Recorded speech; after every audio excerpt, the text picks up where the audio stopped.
Hello everyone, this quick hit is for Chapter 3 dealing with verbal and nonverbal messages. One of the key elements about verbal is understanding how you should communicate with others in the workplace. When we talk about communicate with others in the workplace, this has to do with your coworkers, your peers, and maybe your supervisor or your manager or boss. Using an element of communication to help you in the workplace could probably bode well for you in the future of that organization, as you'll know how to communicate with people who are on your same level, maybe people who are beneath you, or possibly your boss and your manager who are above you. When we talk about verbal communication, this idea of supportive messaging can help you in your company or corporation. Go back to Chapter 1 when we talked about leadership. Chapters 1 and 2, dealing with leadership and leadership styles. Utilizing your leadership and your leadership styles in conjunction with supportive communication, supportive verbal communication, can help the company, the corporation, the group, or the team. And I always tell people, why wouldn't you want to use supportive language? And why wouldn't you want to use that in conjunction with your leadership skills? Because as long as the company or corporation succeeds, that's better for you. If the company succeeds and the corporation succeeds and you're using different communication styles to get the most out of your followers or the most out of the people that you work with, the company most likely will make more money. And when the company makes more money, that means more money for you, a potential raise. So such things as conditional messages versus declarative statements. Declarative statements giving some sort of fact, and especially when it's not really a fact, or versus a conditional message where you're using the qualifier, it's in my opinion, or this is what I see.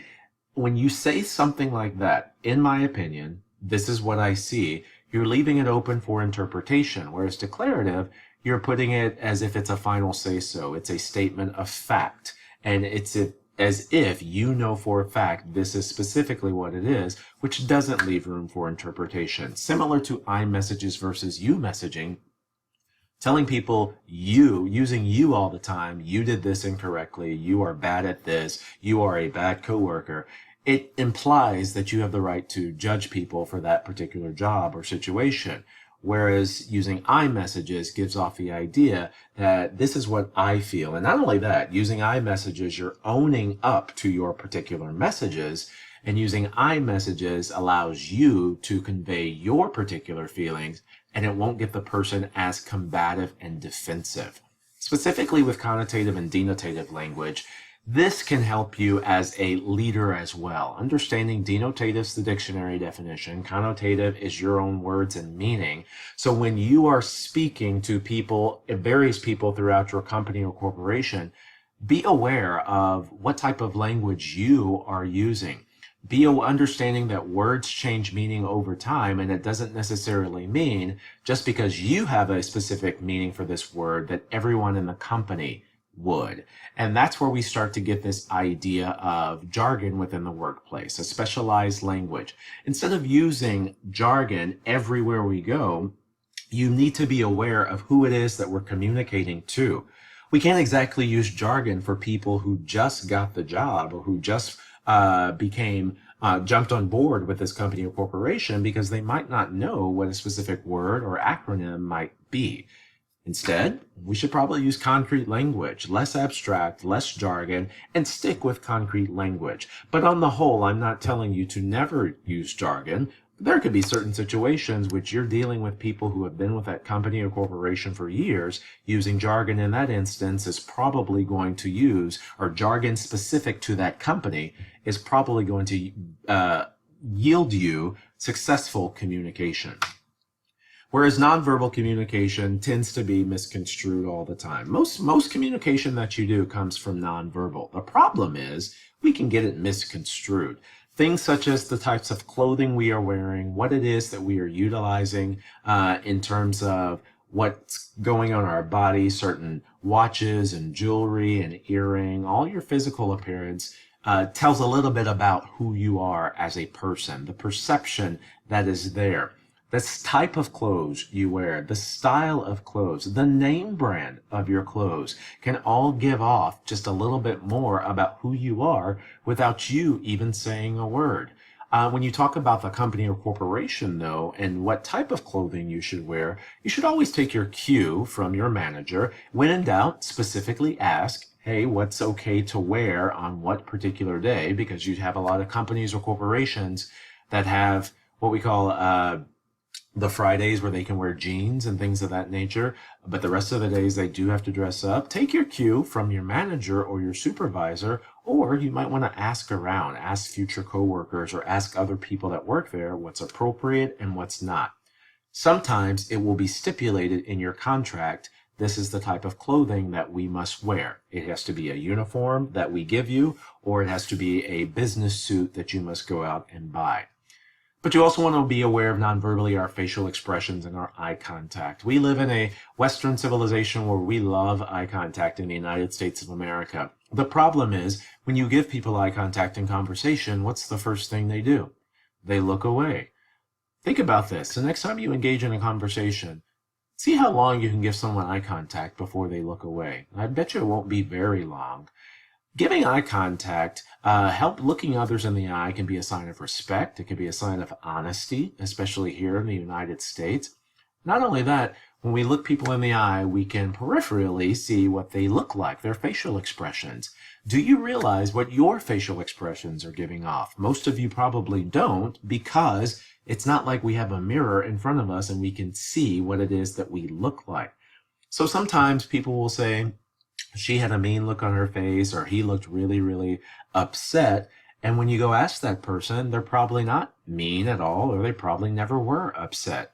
It's just the way people look, people can gain this perception about you. So you want to be aware of what facial expressions you're giving off at each moment in time throughout your job interview or throughout you working at your company or corporation. When we talk about time, though, that's another sign of nonverbal, this idea of chronemics. How do you conceptualize time in the workplace? Is there somebody that you know that always comes to work late? Or is there somebody that you know that's always there early? When you talk about this idea of time, it can indicate just a little bit more about who you are and how much you care about either this job or getting this job or this interview or this company or corporation. It can gain some sort of perception about who you are. If I see John, if I'm the manager and I see John, I have a big company account that I need to give someone. This is going to propel you in our company or corporation.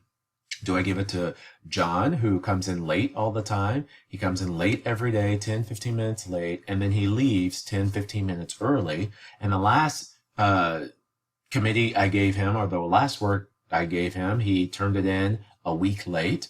Or do I give it to Susie? Susie comes in early, she stays late to make sure she gets all her work done, and the last project I gave her, she turned it in to me 3 days early than I had originally asked. All of that plays a role in perception. How you conceptualize time in the workplace will play a role in people's perception about you. And even your textbook mentions, does your boss start meetings on time, or do they start them 10, 15, 20 minutes late? That perceptually says something about your boss. And remember, if you're on time, you're late. And finally, the gatekeeper. This is something that you want to be aware of for those who are looking for jobs right now. The gatekeeper controls the flow of communication. Typically, the gatekeeper is the administrative assistant to the person that's doing the hiring. I always tell people, get to know the gatekeeper if you can, if it's possible. The gatekeeper can be the one to put your resume on top of the pile, or the gatekeeper can be the one to put it in the middle of the 100 resumes, meaning the chances of it getting looked at really well is going to be slim to none. Understand who the gatekeeper is for you, for your boss, for your company or corporation, as this could be the key to getting the job that you want, the key to communicating with the people you need to communicate, or the key to finally getting into that corporation or that stage in your employment that you want to get to. So this was today's quick hit, or for chapter 3, dealing with verbal and nonverbal messages. The question I want you to answer on the discussion board: have you ever come across somebody at your job who did not dress very well? Meaning, you gained some sort of insight into who they are. Actually, let's scratch that. I got a better one.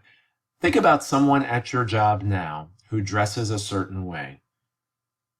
What does the way they dress say about them to you? Is it your boss and they dress a certain way? Is it your coworker and they dress a certain way?